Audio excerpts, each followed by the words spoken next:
एक दफा का जिक्र है, एक छोटे से गांव में एक बच्चा रहता था जिसका नाम अली था। अली हमेशा से एक तजस्सुस भरा बच्चा था। एक दिन जब अली अपने घर के छोटे से बागीचे में घास पर लेटा हुआ था, इसकी नजरें आसमान पर जमी हुई थी। वो हमेशा सितारों को देखकर हैरत में डूब जाता था। इसकी आंखों में रोशनी झलक रही थी और इसके बाल हल्की हवा में उड़ रहे थे और इसका चेहरा तो जसूस से भरा हुआ था। वो हमेशा सोचता था कहीं ना कहीं कोई और भी दुनिया होगी, ऐसी दुनिया जो हमारी जमीन से मुख्तलिफ होगी। अचानक भौंकने की आवाज आई। ये एक प्यारा सा कुत्ता ब्राउनी था जो इसके करीब बैठा अली की तरफ देख रहा था। ब्राउनी को अली की ये आदत अच्छी तरह मालूम थी कि हर रात वो आसमान में घूरता और न जाने किन ख्यालों में खो जाता। अली ने हल्की सी मुस्कुराहट के साथ ब्राउनी के सर पर हाथ फेरा। ब्राउनी, क्या तुम भी कभी सोचते हो कि आसमान के उस पार क्या होगा? ब्राउनी ने अपनी दुम हिलाई जैसे वो अली की बात समझ रहा हो। अली अभी इन्हीं ख्यालात में गुम था कि अचानक इसने एक अजीब चीज देखी कि आसमान में एक नीली रोशनी नमूदार हुई। वो रोशनी सितारों जैसी नहीं थी बल्कि बहुत ही ज्यादा चमकदार और तेज थी। वो एक लम्हे के लिए एक जगह रुकी, फिर आहिस्ता आहिस्ता हरकत करने लगी जैसे वो किसी चीज की तलाश में हो। ये क्या है? अली हैरानी से बड़बड़ाया।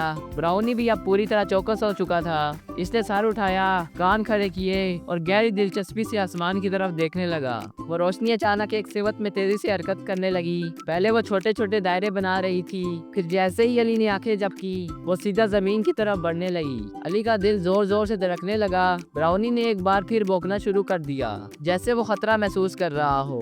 रोशनी और तेज हो गई। अली ने अपनी आंखों पर हाथ रख लिया क्योंकि अब वो इतनी चमकदार हो चुकी थी कि देखना मुश्किल हो गया था। एक लम्हे के लिए ऐसा लगा जैसे पूरी फिजा नीली चमक से भर गई हो। फिर ठाक की एक जोरदार और मुदम आवाज आई जैसे कोई चीज जमीन से टकराकर धीरे से नीचे आ गिरी हो। अली ने आहिस्ता से आंखें खोली। इसका पूरा बगीचा नीली चमक से नहाया हुआ था। हवा में एक अजीब सी सरगोशी गूंज रही थी जैसे किसी नामालूम दुनिया के मौसीकी हो। अली की सांसें तेज हो गई। ब्राउनी, ये क्या था? ब्राउनी दबे कदमों इस जगह की तरफ बढ़ा जहां वो रोशनी गिरी थी। अली ने जल्दी से इसे पकड़ने की कोशिश की मगर ब्राउनी पहले ही घास में आगे बढ़ चुका था। अली भी इसके पीछे लपका। जब अली इस जगह पहुंचा जहां रोशनी गिरी थी तो इसकी आंखें हैरत से फैल गईं। जमीन पर एक छोटा मगर इंतहाई चमकदार नीला पत्थर पड़ा था। वो किसी आम पत्थर की तरह नहीं था बल्कि वो हल्की रोशनी छोड़ रहा था जैसे इसके अंदर कोई जिंदा तवानाई हो। अली ने झुककर पत्थर को गौर से देखा। इसके दिल की धड़कनें तेज हो चुकी थी। इसने अपनी उंगलियां आहिस्ता आहिस्ता पत्थर के करीब ले जाना शुरू की। जैसे ही इसकी उंगलियों ने पत्थर को छुआ एक जोरदार धमाका हुआ। अली का पूरा जिस्म एक नरम मगर ताकतवर झटके में लपट गया। एक लम्हे के लिए हर चीज धुंधली हो गई। इसके इर्द गिर्द वक्त जैसे रुक गया हो। अली को महसूस हुआ जैसे वो हवा में मुल्क हो चुका है। हर तरफ रोशनी फैल रही थी और ऐसा लगा जैसे इसकी रूह किसी अनजान सिवत में खींच रही हो। ब्राउनी की आवाज बहुत दूर से सुनाई दी। फिर अचानक अंधेरा हो गया।